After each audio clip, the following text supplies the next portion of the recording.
अस्सलाम वालेकुम। सबसे पहले हम सीखेंगे कि अमेज़ॉन जो सस्पेंशन करता है उसकी कितनी किस्में हैं। तो बेसिकली दो किस्म की सस्पेंशन का हमें सामना करना पड़ता है। एक सस्पेंशन होती है जिसमें हमारा पूरा अकाउंट सस्पेंड हो जाता है, इसको हम अकाउंट सस्पेंशन कहते हैं। इसमें आपका जो बिज़नेस होता है वो सारे का सारा ही स्टैंड स्टिल पे आ जाता है।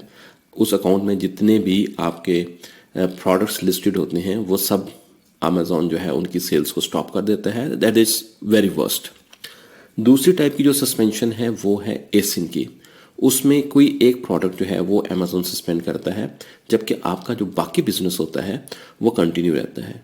अब इन दोनों टाइप की जो सस्पेंशन होती है इनकी अपनी अपनी रीजनिंग होती है, लेकिन एसिन की सस्पेंशन यूजुअली लेस जो है वो हार्मफुल होती है, क्योंकि उसमें अगर हमारे अकाउंट में और एसेंस भी हों तो वो उस पर हमारा बिजनेस चलता रहता है।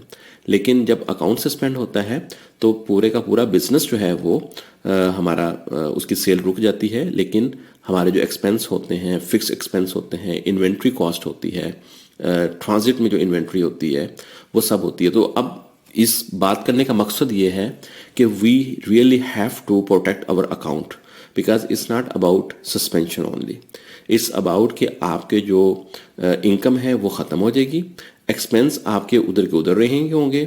जो FBA में आपका सामान पड़ा होगा अमेजोन उसकी स्टोरेज चार्ज करेगा, जो आपका सामान 3PL में पड़ा है आपको उसकी कॉस्ट है, आपके VA की सैलरी है, ऑल दोज थिंग्स जो हैं वो कंट्रीब्यूट कर रही होती हैं आपके लॉसेस में। तो अब अगर हम उसको देखा जाए कि अगर एक अकाउंट सस्पेंड होने में हमारा क्या लॉस होता है, तो इट्स नॉट अबाउट कि उसकी री इंस्टेटमेंट कॉस्ट क्या है। इट्स अबाउट कि अगर वो 1 माह के लिए 2 माह के लिए आपका बिजनेस जो है वो क्लोज होता है तो तो तो अगर 1 या 2 माह के लिए आपका बिजनेस जो है वो क्लोज होता है तो वो बिजनेस जो है वो आपको री इंस्टेटमेंट कॉस्ट में ही आप काउंट करते हैं, क्योंकि उस सारे टाइम ड्यूरेशन के दौरान आपकी कोई भी सेल नहीं हुई होती, लेकिन आपके जो एक्सपेंस हैं वो हो रहे होते हैं। शुक्रिया।